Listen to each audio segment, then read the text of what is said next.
Good afternoon and welcome to the William G. McGowan Theater. I'm David Ferriero, the Archivist of the United States, and it's a pleasure to welcome you here this afternoon. Before we turn to our program today about American lighthouses, let me tell you about an upcoming program. On Thursday evening at 7 o'clock, the National Archives joins with the 2016 March on Washington Film Festival to present Shared Legacies, Honoring the Black Jewish Civil Rights Alliance. Deborah Lauder, Director of Civil Rights for the Anti-Defamation League, will moderate a panel with C.T. Vivian, a civil rights icon and winner of the Presidential Medal of Freedom, Clarence B. Jones, an advisor to Dr. Martin Luther King Jr., and Rabbi Israel Dresner, the foremost rabbinic participant in the civil rights struggle in the 1960s. And a special reading by Academy Award-winning actor Louis Gossett Jr. will begin the program. To learn more about these and all of our public programs and exhibits, consult our monthly calendar of events. There are sign-up sheets outside where you can receive it in regular mail or by email, and you'll also find brochures about other upcoming programs here at the National Archives. And another way to get more involved with the National Archives is to become a member of the Foundation for the National Archives. The Foundation supports all of our education and outreach activities, and there are applications for membership in the lobby also. Since ancient times, lighthouses stood as sentries along coasts, warning ships away from dangerous shores and welcoming them to safe harbors. Today, in an age of radar and GPS, we usually regard lighthouses with nostalgia, often through a filter of romance. But in their heyday, lighthouses were an essential part of national commerce and protected the nation's trade routes. Our guest today, Eric Jay Dolin, is here to tell us about his book, Brilliant Beacons, A History of the American Lighthouse, which has won praise from reviewers. Ben Shattuck, writing in the New Republic, says this magnificent compendium is a paean to the buildings that guided safe passage for the economic prosperity of a young nation with huge, dangerous coastlines.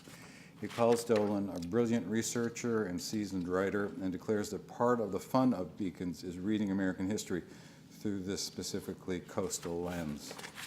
Michael Upchurch in the Seattle Times wrote, "The whole smartly researched package is delivered with wry wit and clarity." He further stated, while Dolin never loses focus on his central subject matter, he delivers a fascinating incidental history of the United States while he's at it. War and peace, economic boom and bust, technological muddles, and political power plays all come under his scrutiny, with illuminating Fresnel-worthy results. Brilliant Beacons shows us both the romance and reality of American lighthouses and the raw material for any history of the lighthouses in the National Archives. The records here at the National Archives reveal the danger and daily grind of tending the beacons. Our records date from the founding of our nation, when the new federal Congress established a lighthouse service under the Treasury Department in 1789.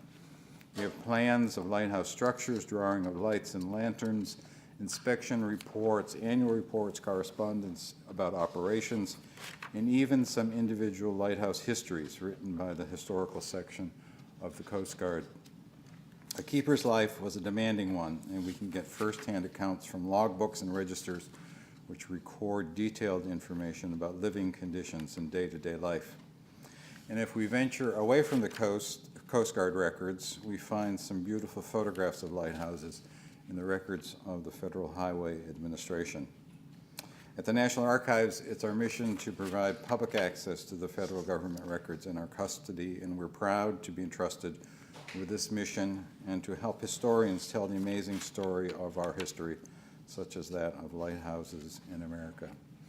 Eric Jay Dolin is the author of Leviathan, The History of Whaling in America, which was chosen as one of the best nonfiction books of 2007 by the Los Angeles Times and the Boston Globe, and won the 2007 John Lyman Award for U.S. Maritime History.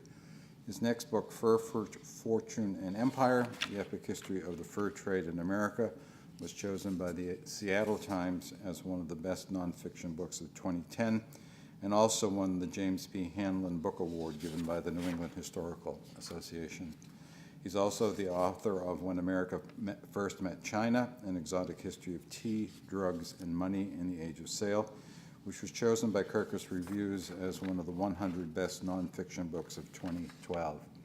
A graduate of Brown, Yale, and MIT, where he received his PhD in environmental policy, Dolin lives in Marblehead, Massachusetts with his family. And after the talk, he will be signing books upstairs outside the archive shop. Ladies and gentlemen, please welcome Eric J. Dolin.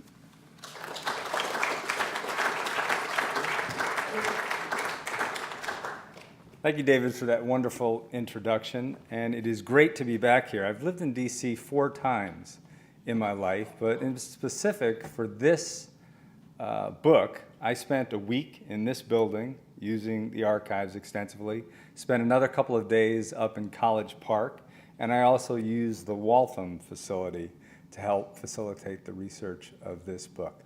So it's really great to be back. Now, this summer is a very significant milestone for the nation's lighthouses. It's the 300th anniversary of Boston Lighthouse at the mouth of Boston Harbor, and it's certainly an anniversary worth celebrating. For 300 years, America's lighthouses have kept countless ships from wrecking, saved untold lives, and contributed mightily to the growth and prosperity of the nation. Brilliant Beacons tells the fascinating story of these soaring coastal sentinels. Now, one of the questions I'm asked most often is, how do I come up with the ideas for my books? And this is the 12th book that I've written. Typically, I find an idea that interests me by doing a lot of reading, and then I pitch the idea to my literary agent. If he agrees, we then send it to my longtime editor at W.W. Norton to see if they want to offer a book contract. Now, that sounds like a neat process, relatively painless. It's anything but. It often takes me months of anguished searching to find a topic that intrigues me and my agent, and then there's no guarantee that my editor will like it, and in fact, a number of the topics that I've come up with have been shot down. Now, with Brilliant Beacons, the process was totally reversed. I just finished a book called When America First Met China, about the China trade, and I was flailing around for another topic when my editor sent an email to my agent saying that he had just had lunch with the head of sales at W.W. Norton, and they wanted to know if I was interested in writing a book about America's lighthouses. I said I have absolutely no idea if I'm interested, because at that moment I knew almost nothing about lighthouses. I had only seen 2 lighthouses closer than 150 feet in my lifetime, one of them being in Marblehead, the other one being Nopska Lighthouse in Woods Hole. When I worked at the Oceanographic Institute, I used to run by the lighthouse every night after work. So I asked for time to think it over. About a month. I read a ton of books on lighthouses, and I was absolutely floored. I had no idea that lighthouses were so interesting, or that you could weave so many threads of the American experience into a book on lighthouses. Far from being just a story about lighthouses, it's a story about colonial commerce, nation building, technological innovation, war, engineering feats, disasters, tragedy, personal inspiration, poetry, art, and hope. And that was just in one chapter, so I knew that this was going to be a good book to write. I put together the proposal, and I was off. It took me about 2 years to finish the manuscript and hand it in to my publisher. Now, to give you a better idea of why I was so excited to write this book and to offer a sense of its breadth, I'm going to read an excerpt from the introduction. The history of America's lighthouses is wondrously wide-ranging. It's about the far-sighted colonies that built the first lighthouses on the East Coast to welcome commerce to their shores, embracing the founding of the nation and its dramatic expansion across the continent. When the inaugural Federal Congress convened in 1789, one of the first issues it took up was whether the federal government or the states would be in charge of lighthouses. And in one of its earliest acts, Congress made lighthouses a federal concern. From that point forward, as the country grew, so too did the number of lighthouses, creating a necklace of beacons and literally lighting the way for the settlement of new territories and states. Brilliant Beacons is also a history of government ineptitude and international competition. For a long time, America's lighthouses were vastly inferior to those in Great Britain and France, even though many stubborn and misguided American officials refused to concede that fact. Only by emulating its cross-ocean rivals was America able to elevate its lighthouse system from one mired in mediocrity to one that was among the best in the world. The book is likewise a history of lighting innovation. Lighthouse illuminants have changed dramatically over time, running the gamut from whale, lard, and vegetable oil to kerosene, acetylene, and finally, electricity.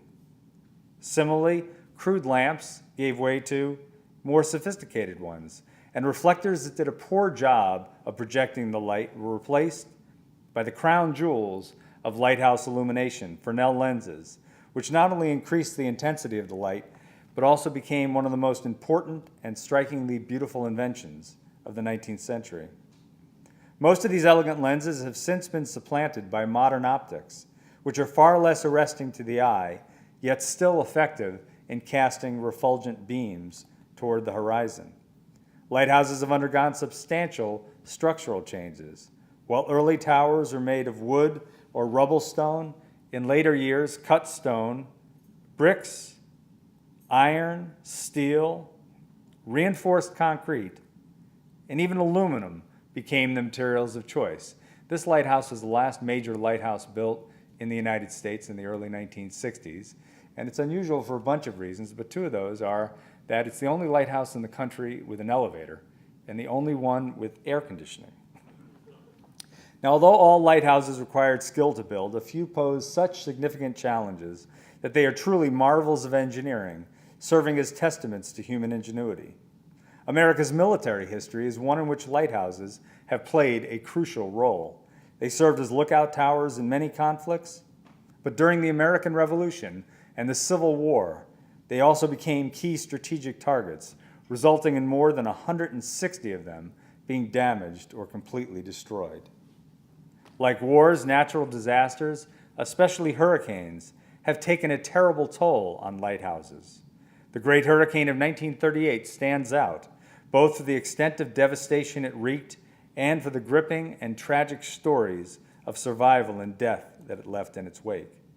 At its core, however, the dramatic history of America's lighthouses is about people, and an intriguingly diverse cast of compelling characters brings that history to vivid life.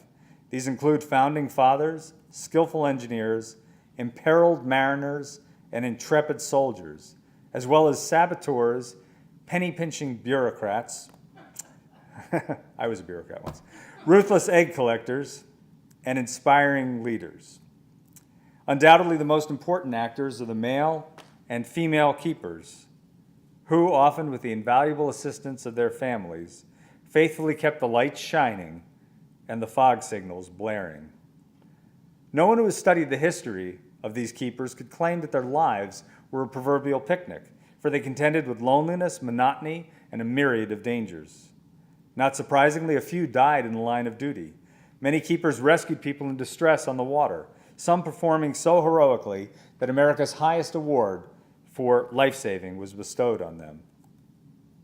Above all, keepers provided a vital public service that was at once noble and altruistic. The 1900s saw the role of keepers diminish over time. As lighthouses were decommissioned or became automated, the number of keepers dwindled, and today only Boston Lighthouse, shown here, still has one. And if you have never visited Boston Lighthouse, this is the summer to do it. The 300th anniversary, they just finished a huge renovation, and it's a beautiful lighthouse to visit. But as keepers faded from view and lighthouses began suffering from neglect, nonprofit organizations, government agencies, and private individuals stepped forward to become the new stewards of an increasing number of lighthouses, ensuring that they will be cared for and preserved for the benefit of future generations. Lighthouses are among the most beloved and romanticized structures in the American landscape. It is not difficult to find evidence of their hold on the public's imagination. Lighthouses are emblazoned on postage stamps and license plates, while legions of artists portray them on their canvases. Many cities and towns incorporate lighthouses into their official seals. And even more businesses and organizations use lighthouses in their logos and advertising. Scores of books, movies, and television shows employ lighthouses as subjects, plot elements, or as dramatic settings, and millions of people visit lighthouses every year. The inherent beauty of lighthouses, starkly etched against the sky, is undeniably a big part of what makes them so alluring. But America's intrinsic fascination with lighthouses runs deeper than that. Over 3 centuries, these brilliant beacons have indelibly woven themselves into the American fabric, and is this rich history more than anything else that draws us in. Now, writing a book focuses your attention on whatever you're working on at the time. Before I started this book, I never thought about lighthouses. After I began, I couldn't stop thinking about them. I suddenly noticed how many businesses in my hometown of Marblehead use the local lighthouse in their logo, and how many people I know have lighthouse items in their house. Now, this is not my front lawn, but now, although I had driven from my house to the local mall hundreds of times, never before had I noticed that 5 of the houses along the way had 4 to 5 foot tall wooden lighthouses on their lawns. 2 of them had light bulbs in the lantern room that were turned on at night as if they were going to guide motorists on their way home. I also realized that not everybody loves lighthouses. In the midst of working on the book, I saw an advertisement for an art competition in Maine, and they had a number of submission guidelines. And the number 1 guideline was, please, no paintings of lighthouses. Now, I like lighthouse paintings if they're well done. This is a rather wild painting by Jamie Wyeth of the famous Wyeth family. It's called Lighthouse Dandelions. It's a Tennant Harbor lighthouse overlooking Penobscot Bay, and Jamie uses it as a residence and a studio. Now, I too have become one of those people who loves lighthouses. I even have a few lighthouse-themed objects in my house. Whenever I write a book after I'm done, I try to buy something that reminds me of the book. When I wrote Leviathan, the history of whaling in America, I was naive enough to think that I was going to purchase a piece of scrimshaw at the end of that book. Well, the book did well, but it didn't do quite that well, because when the book came out, they made a record sale for a single piece of scrimshaw, $325,000. So I had to suffice with a wooden sperm whale, which hangs over the front door of my house to this day. For Brilliant Beacons, I purchased this ceramic tile. It's about 3 by 4 inches. It's called a calendar tile. It was made in 1918 by the Wedgwood Company, and you'll see in a moment why it's called a calendar tile.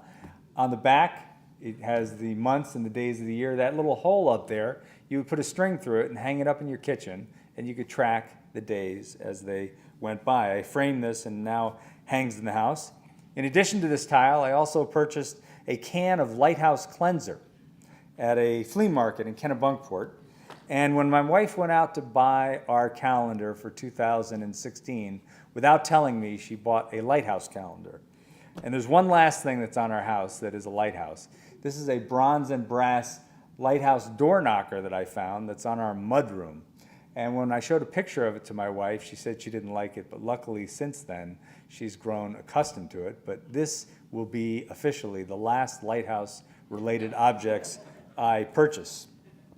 Now, the most difficult thing about writing this book was deciding what stories and personalities to include. There were well over 1,000 lighthouses built in the United States and the colonies before that, and they're draped over the East Coast, the West Coast, the Gulf Coast, the Great Lakes, major rivers, Puerto Rico, Hawaii, Alaska, and each one of those lighthouses has a story worth telling.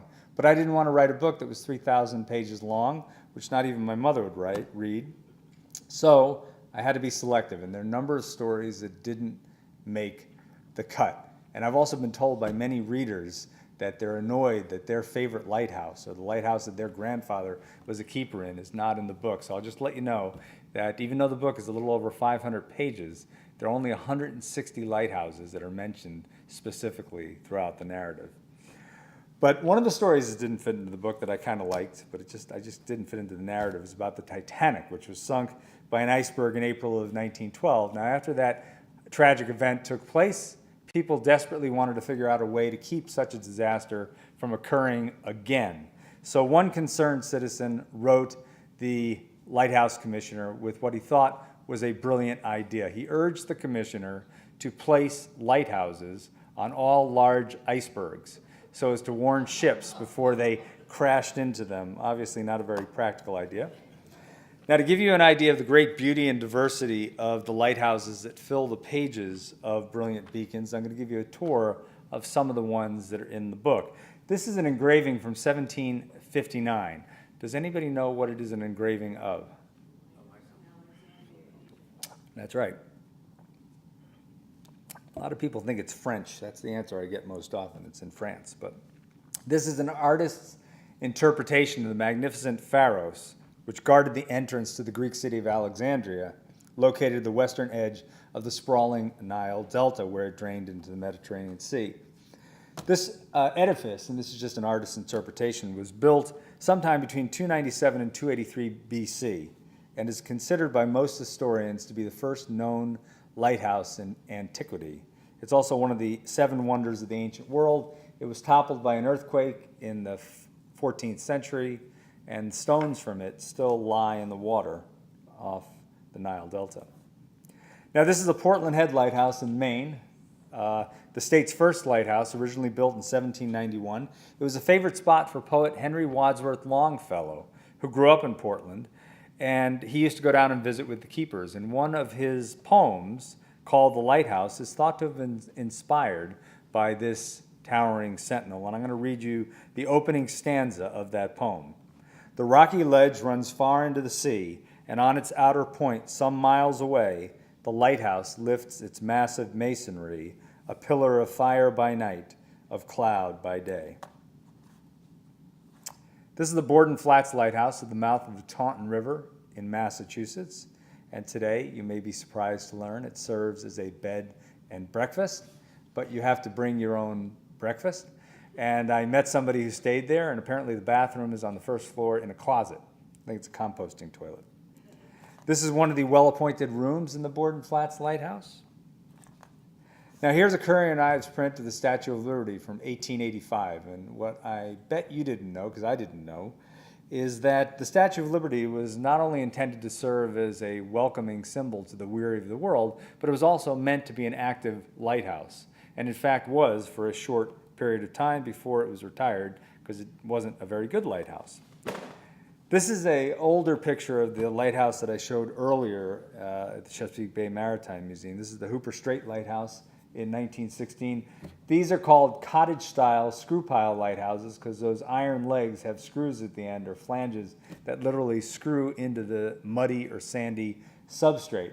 But there was a problem with these type of lighthouses, which were particularly popular in the Chesapeake Bay and Delaware Bay, and that is when there were particularly cold winters, there would be very large ice flows careening throughout the bay. And when those ice flows came into contact with these lighthouses, they tended to shear the lighthouse off right at the cottage level. So a lot of these were replaced by caisson-style lighthouses, like the Borden Flats Lighthouse, which is basically an iron cylinder that is full of rocks and cement.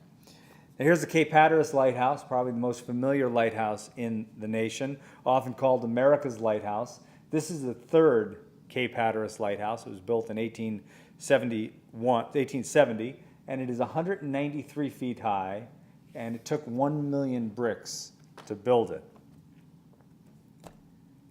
Now, you may remember in 1999, this giant structure was moved 1,500 feet back from the edge of the sea to keep it from tumbling into the surf. It took a little more than a month to move it. It cost about $12 million. It's the tallest brick structure ever to be moved in the world.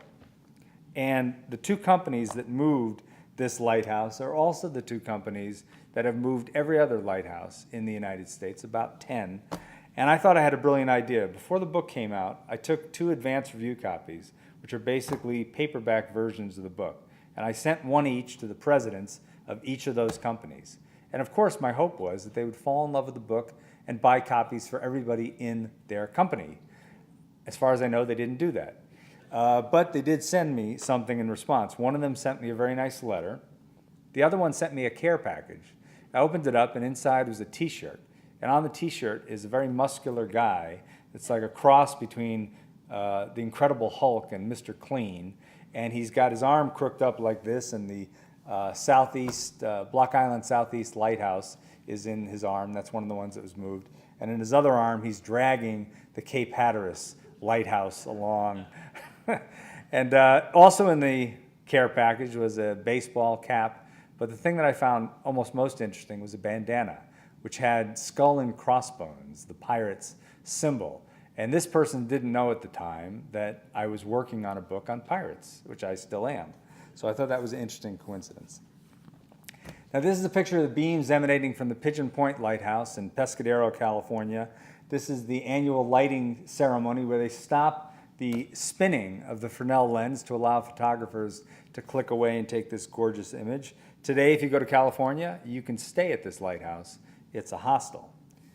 This is the St. George Reef Lighthouse, located about 6 miles off Point St. George in northern California. It was finished in 1892. It took about 10 years to build, cost $752,000, which is the most ever spent on a lighthouse in the United States. This is the Minot's Ledge Lighthouse. It was located about 9 miles southeast of Boston Harbor. There were actually, and right off the coast of Cohasset, there are actually 2 Minot's Ledge lighthouses. This is the first one, an iron pile skeletal structure. Beneath those waves is Minot's Ledge. It's about 25 to 35 feet wide, rock, irregular rock. They drilled holes in the rock. They put those iron legs into the holes, cemented them in place, and this lighthouse only lasted for 2 years before a nor'easter swept down and obliterated it, killing the 2 keepers within.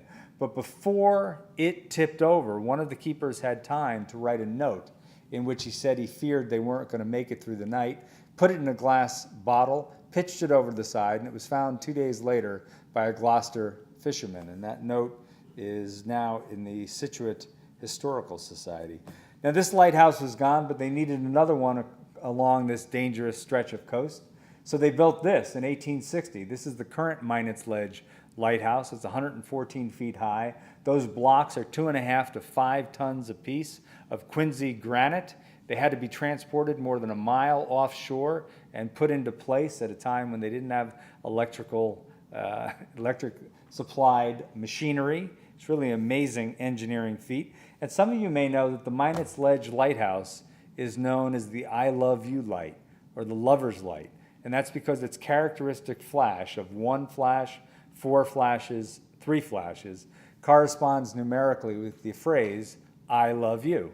Now, as somebody who worked for the federal government, in fact, much of it here in this very city, for 11 years, I can guarantee you that the federal bureaucrat that came up with that lighting characteristic in 1896 did not have love on his mind when he did so. Some Romeo later gave it that appellation. And believe it or not, all over the country it's known. People know about this lighthouse. I spoke out in California and Washington, and they knew about the Lover's Light. Now here is the Cape Flattery Lighthouse, located on Tatoosh Island, the most northwesterly point in the contiguous United States, off of Washington. And in the late 1800s, a despondent keeper pitched himself off that cliff, but he survived. And the 2 other keepers went and gathered him up, brought him to the mainland, deposited him in a hospital, and then the lighthouse board promptly fired him because he wasn't. Now, does this look familiar to anybody? It's from a movie. It's also a lighthouse, but anybody familiar? Life is Like a Box of Chocolates, Forrest Gump. This is the Marshall Point Lighthouse in Port Clyde, Maine. And if you saw the movie Forrest Gump, you will remember that Tom Hanks at one point becomes a cult-like figure who runs back and forth across the country, and the eastern terminus of his run is this lighthouse. And if you ever go to this lighthouse, they have a wonderful museum and they have a scrapbook with tons of pictures of Tom Hanks. For 2 days he was there filming a scene which lasts, I think, 4 seconds in the movie.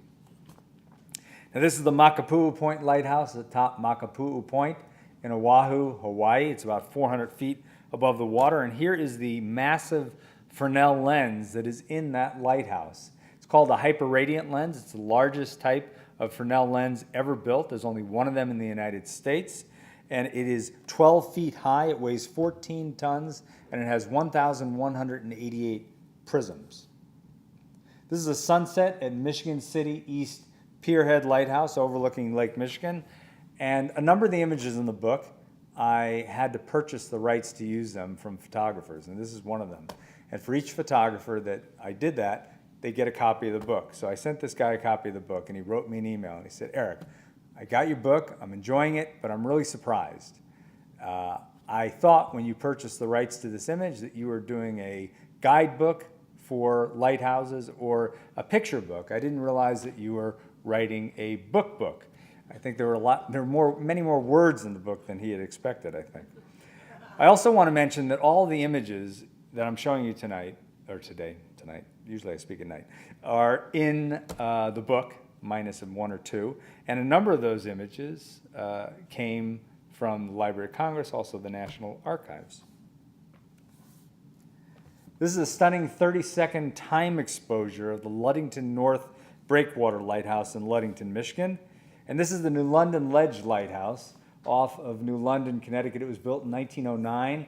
Very stately lighthouse. If you saw this on the street in Washington, D.C. or in Georgetown, you wouldn't look twice.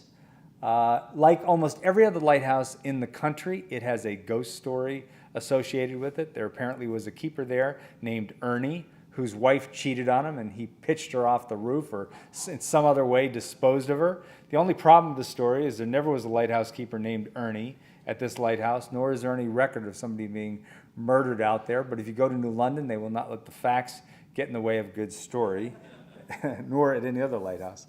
I love this picture. This is called Ice Beard. A photographer named Tom Gill took it. This is at the Michigan St. Joseph Pier Lighthouse in December of 2010. That's ice, obviously, on the lantern room and the tower. Looks like it's carved out of marble, and this is the day after a storm kicked up 20-foot waves in Lake Michigan and coated the lighthouse. Now here's a picture of a lighthouse that's near and dear to my heart. This is the original Marblehead Lighthouse in my hometown of Marblehead. If you have has anybody been to Marblehead? It's on Marblehead Neck. Yeah, grew up right 2 towns over. Marblehead Neck, which is a promontory that's right next to the mouth of the harbor, and it was built in 1835. It was only about 23 feet tall, and when it was built, the Marblehead Neck was used as a place to dry fish and for pasturage.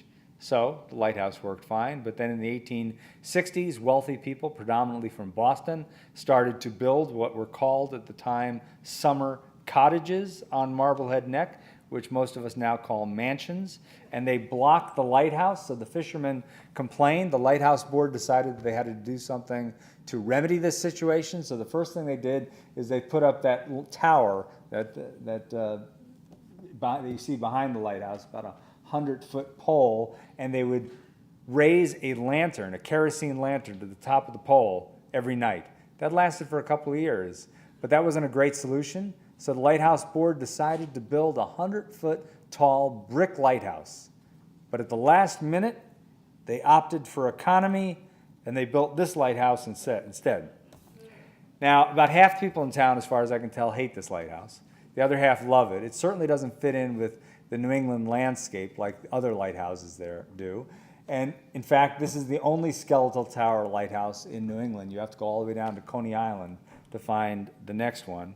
I kind of like the lighthouse, but if I could go back in time, I would try to convince the board to build a brick or a stone lighthouse. Now this image is in the book, and it's the most important image to me. It's a painting of the Edgartown Lighthouse, about 18 by 20 inches. Edgartown Lighthouse on Martha's Vineyard. And it was done by my daughter, Lily, when she was 17, before she headed off to college. Every few months, my daughter and my mother-in-law, who's a professional painter, would go into Boston and they'd take a painting class together as a bonding exercise. One time she went in while I was working on the book and she saw a photograph of this lighthouse. She painted this painting, brought it home, gave it to me as a present, and said, "Dad, do you know why I gave this to you?" And I said, "Yeah, because you love me." And she goes, "Nah, I want you to finish this damn book." So it was meant to be a motivational piece of art, and it worked very well. It still hangs in my office to this day. Now, I really enjoyed writing this book because of the stories that I was able to tell and I'm going to tell you a few of those. Each chapter could easily be its own book, and many sections of individual chapters could do the same. Now, my last couple of books about the China trade, the fur trade, whaling, had women characters, but not too many of them.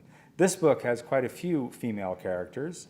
There were nearly 400 women who served as principal or assistant lighthouse keepers from the late 1700s through the early 1900s. And this is very unusual because it's a time at which women rarely had jobs or rarely worked outside of the house and having such a responsible job as lighthouse keeper. And this is one of the most interesting of the female keepers, Emily Fish. She was married to a guy named Melanchthon Fish. He was a doctor out in San Francisco. He dropped dead of a heart attack at age 65. She was 50 years old. Her son-in-law was affiliated with the Lighthouse Board. He told her about an opening for keeper at the Point Pinos Lighthouse in Pacific Grove, California. And she said, yeah, I'd like to be a lighthouse keeper. She applied. She got the job. She was a lighthouse keeper for 21 years. She was very unusual because she was quite wealthy. She used to have lavish parties at her house in San Francisco. She simply transferred those parties to the lighthouse.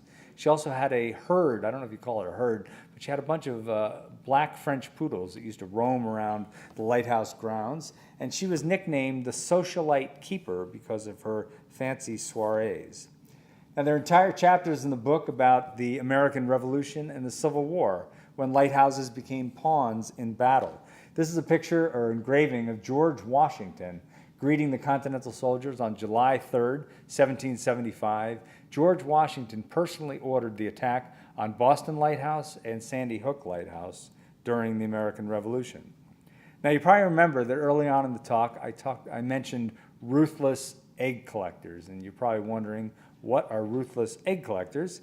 Well, the story originates here. Does anybody know what this is a picture of? It's off of California.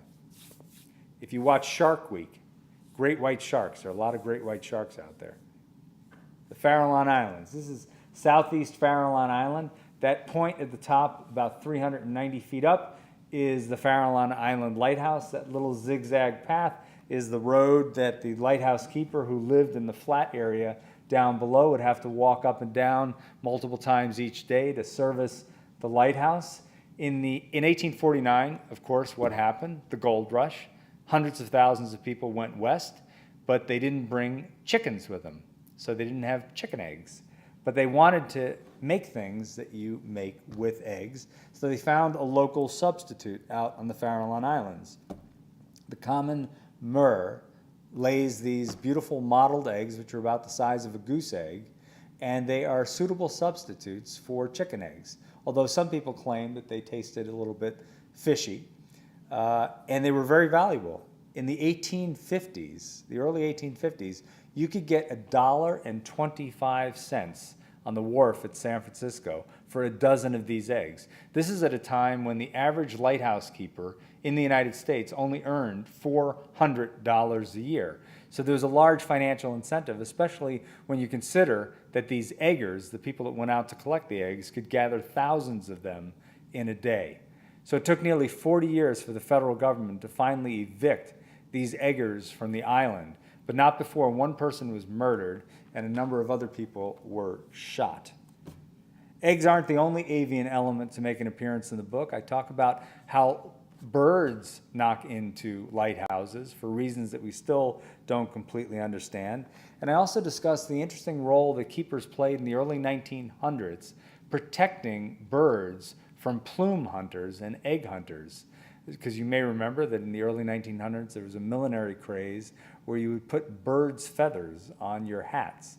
In fact, one ornithologist, Frank Chapman, walked down Park Avenue in the early 1900s, and in a single, I think it was 2 or 3 hours, counted 425 species of birds impaled on women's hats. Now, there's an entire chapter in the book about lighthouse heroes, the people who risked their lives to save others. This is probably the most famous of all the lighthouse hero keepers, Ida Lewis. She was a keeper at the Lime Rock Lighthouse in Newport, Rhode Island, and she's credited with saving 18 people from drowning. She became one of the most famous women in the latter half of the 19th century. In a single summer, 10,000 people came to visit her because they had heard about her exploits. Ulysses S. Grant came by, William Tecumseh Sherman. People stole things from her house because they wanted a piece of Ida Lewis. The paparazzi of the day hounded her, and she got many unwanted marriage proposals. Now, this is a particularly appropriate object for this building or any building that saves records or feels very strongly about the printed word. These are the Lighthouse libraries with the Lighthouse board sent out in the late 1800s and early 1900s. 500 of them would be sent to isolated lighthouses so that the keepers there could have some form of entertainment. Now imagine that you are at a remote lighthouse and you get one of these boxes and you open it up and you want to read a book. What do you think you do? You just grab a book and start reading? No, there were government regulations that controlled the use of this box. You had to sign out the book first, and then you had to sign it back in. I don't know if any late fees were collected. Now here, this is one of the most dramatic stories in the book. It's a battle between the Seminole Indians and the keepers of the Cape Florida Lighthouse in Key Biscayne. During the summer of 1836 in the Second Seminole War, this battle left one keeper dead and the other one nearly so. This painting is a modern painting. It sort of reminded me, no offense to the artist, I think it's a nice painting, but I almost didn't use it because it reminded me of a Velvet Elvis, or when I was a kid I had one of those. Now here, you'll be saddened, or I was saddened, reading about this story. This is the Scotch Cap Lighthouse. It's on Unimak Island at the end of the Aleutian chain. The Russians called this island the roof of hell because there's a lot of volcanic activity on it.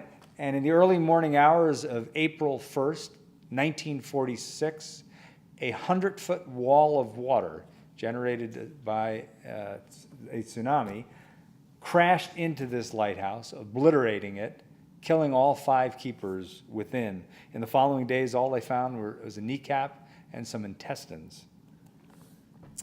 This is a much more uplifting story, The Flying Santa, a program that began in 1929 when a pilot out of Rockland, Maine, Bill Winkapaw, who had delivered things all along the coast of Maine and saved people in the water. He had been helped to get back to the airfield on many a dark and dreary night by the gleam of the lighthouses. So he decided he wanted to say thank you to the lighthouse keepers who had helped keep him safe. So one Christmas in 1929, he dropped presents on lighthouses in and around Rockland, and this program expanded considerably and still goes on today. But they don't fly a plane, they fly a helicopter, and they drop presents on Coast Guard stations up and down the coast. Now, one of my favorite stories in the book revolves around the invention and dispersion of the Fresnel lens. This is the first order Fresnel lens at Cape Hatteras Lighthouse. This is from a photo shoot in the 1930s by National Geographic magazine. That's the keeper, Unaka Jeanette, cleaning the lens. And here's a lantern and a lantern room and a watch room of a lighthouse that has a first order Fresnel lens within it. And here's the man that we have to thank for the Fresnel lens, Frenchman Augustin Jean Fresnel, one of the great geniuses of the 19th century.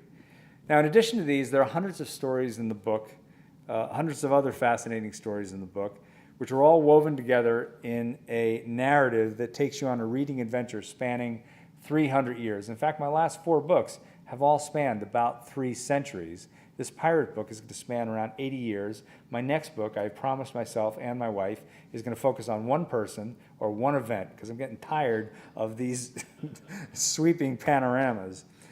Now, one of the most exciting chapters in the history of American lighthouses is being written right now. Its roots reach back to the mid-1900s, when America's lighthouses were going through a period of great change. Many lighthouses that were no longer needed for navigational purposes on account of advances in long-range and short-range radar systems were being decommissioned. And an increasing number of lighthouses were being automated, meaning that they no longer needed keepers to tend them. This created there was a little bit of a problem that the Coast Guard had. The Coast Guard had assumed responsibility for lighthouses in 1939. They had a huge mission, they had limited staff, and limited funding. So the Coast Guard focused on maintaining the quality of the light and the fog signal, if there was one. They were less concerned with the towers and the lighthouse keepers. So those structures started falling into disrepair. Now, just at a time when lighthouses were in most jeopardy, help arrived. Starting in the mid-1960s and continuing up through the present, a great array of nonprofit and government organizations concerned about the fate of lighthouses have taken action to preserve them. This is the East Brother Lighthouse right near San Francisco on an island. It was built in 1871, and I'm told that if you go here, well, today it serves as a bed and breakfast, and if you go here, they'll pick you up, they'll take you to the island, they'll give you champagne, they'll put chocolate on your pillows, and they'll give you a tour of a lighthouse, and it will only cost you $375 to $425 a night. And when I gave a talk out in California, a gentleman sitting in front of me raised his hand and said, "Oh yeah, I took my wife," his wife was sitting next to him, "I took my wife there 20 years ago. It was a lot cheaper than that." So she had a good sense of humor, so she laughed because it sort of sounded like she wasn't worth it at the present time. Now, this is Fire Island Lighthouse on Long Island. It was saved from demolition by the Fire Island Preservation Society.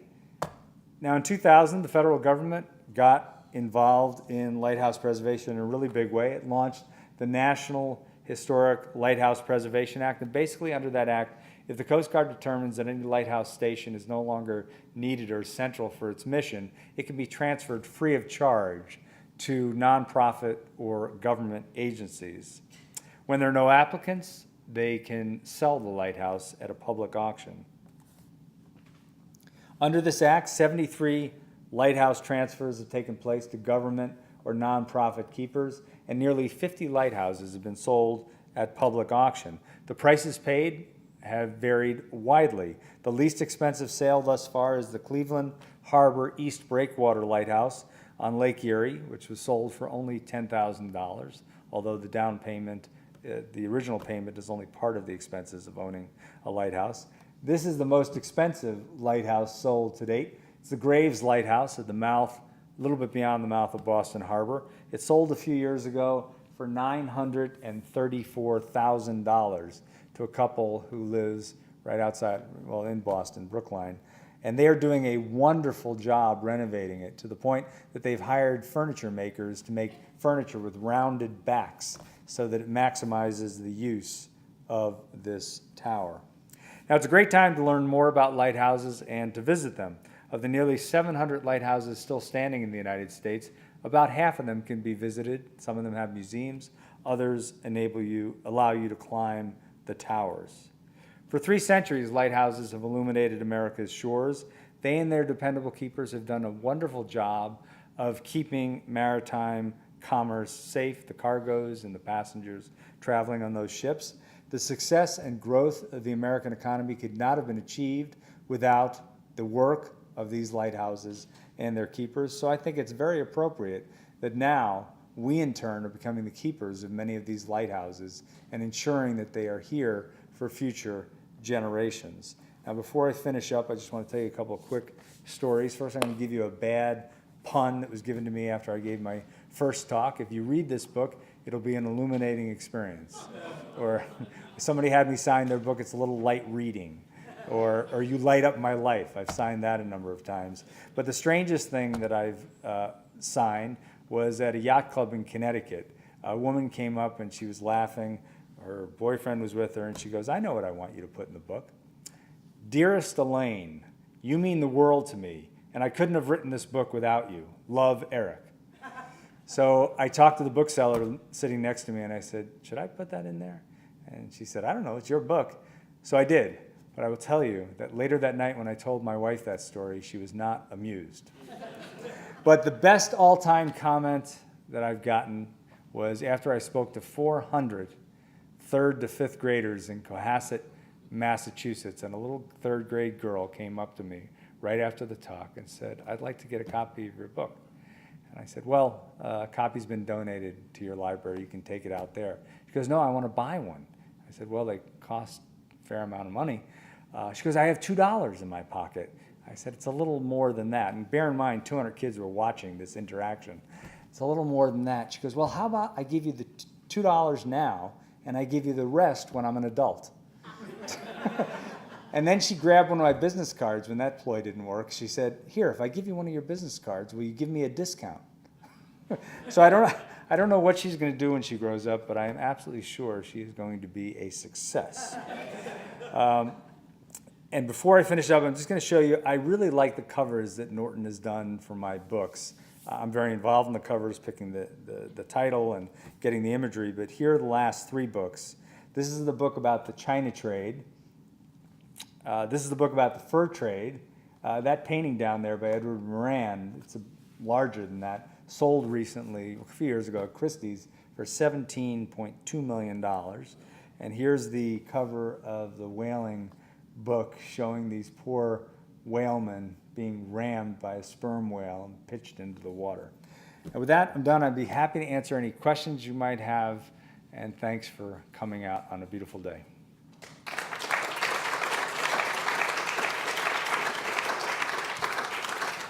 Thank you for your presentation and all your hard work and finding all the material that you put into your book. Yeah. Question you started with about foghorns. Can you talk a little bit about how that transpired or originated, what early foghorns were like, and the timing of them? Is it somebody pushing a button, how they became automated, anything related to that?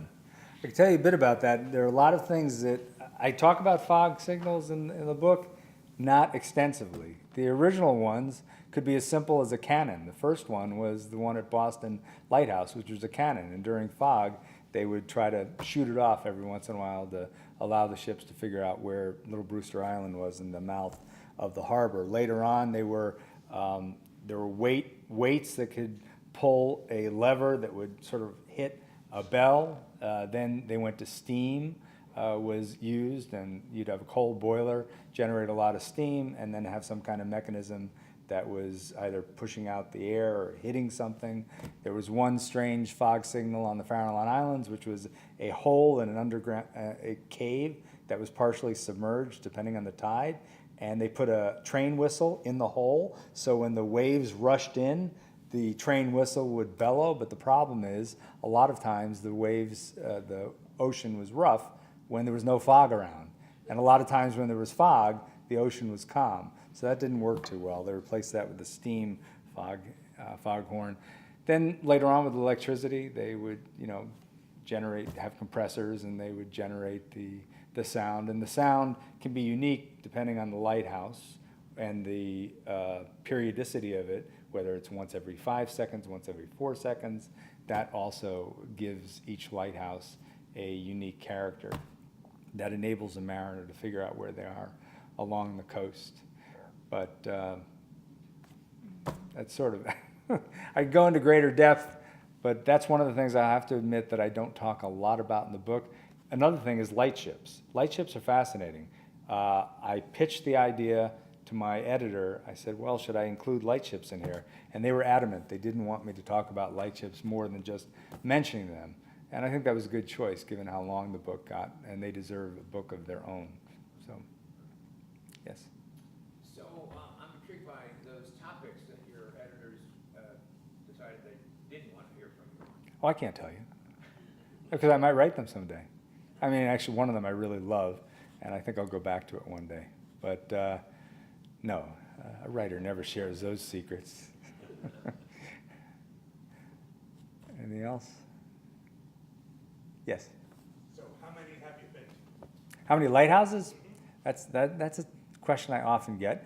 When I started the book, as I mentioned, I knew very little about lighthouses. I immediately hooked up with a guy named Jeremy d'Entremont, who gives tours of lighthouses throughout New England, and I went to see 6 lighthouses in his van. Then I took about a week and I drove up and down the coast, saw a bunch more lighthouses. But to date, I've probably only seen, it's somewhere around 20, maybe 25 lighthouses. And the sort of corollary story, I wrote a book on whaling. I've never killed a whale. I wrote a book on the fur trade. I've never trapped a beaver. And I wrote a book on China, and my book is translated into Chinese, and I've never been to China.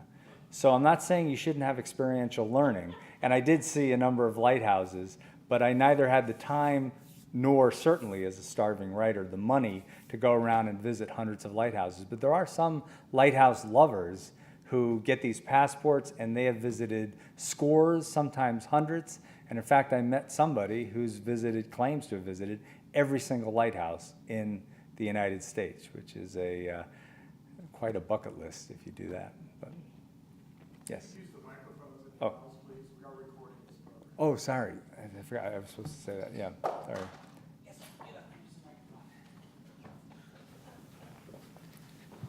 So you said that when you're writing a book, the topic consumes you. So I'm wondering, now that you're writing your book on pirates, is it difficult for you to switch gears and to talk about some of your previous works? No, it hasn't. Well, if you ever looked at my resume, and I worked for a number of years, you would think I couldn't keep a job, because I have had a lot of different jobs.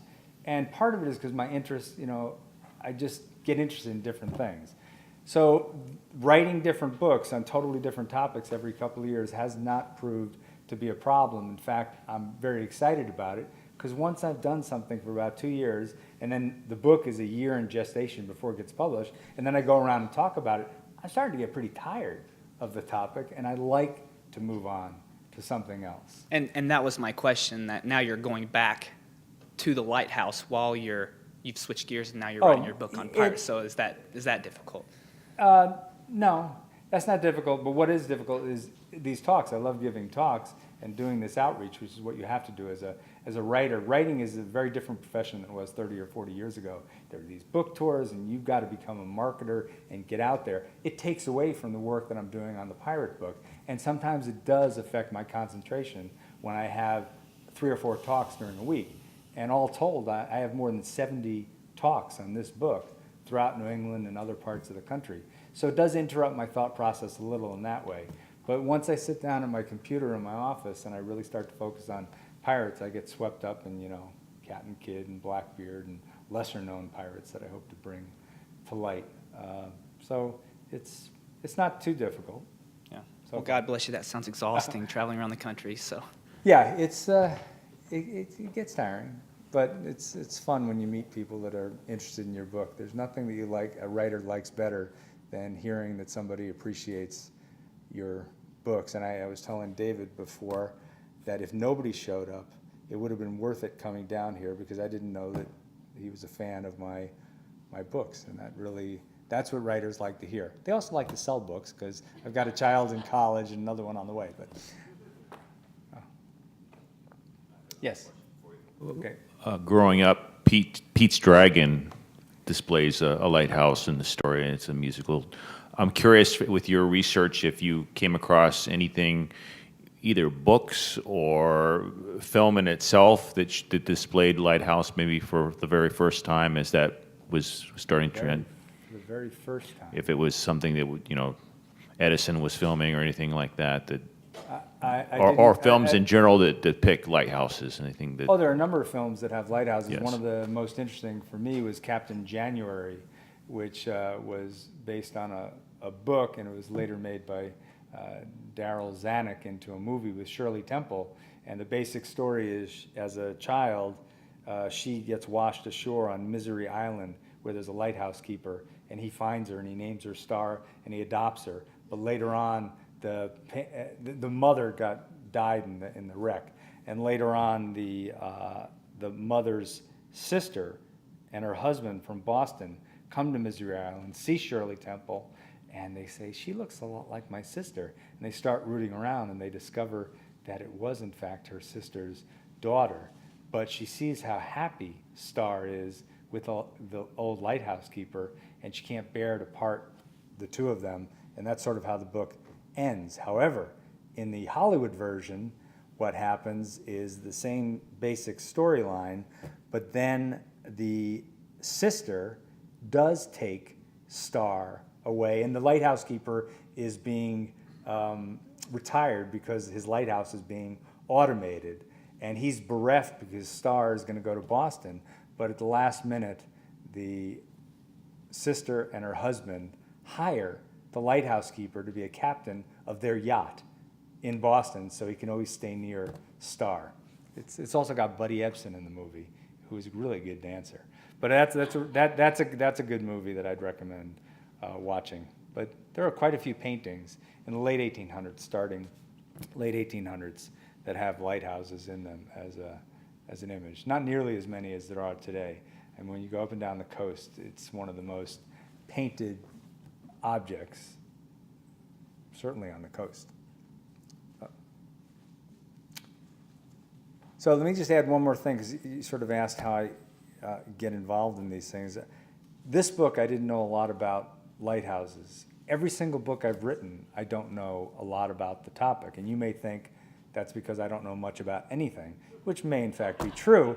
But it's really because if I have to work on something for 2 years, I want to stay interested. And if I pick a topic that I don't know a lot about, then it guarantees surprises every couple of weeks. And hopefully some of that excitement translates into the written page.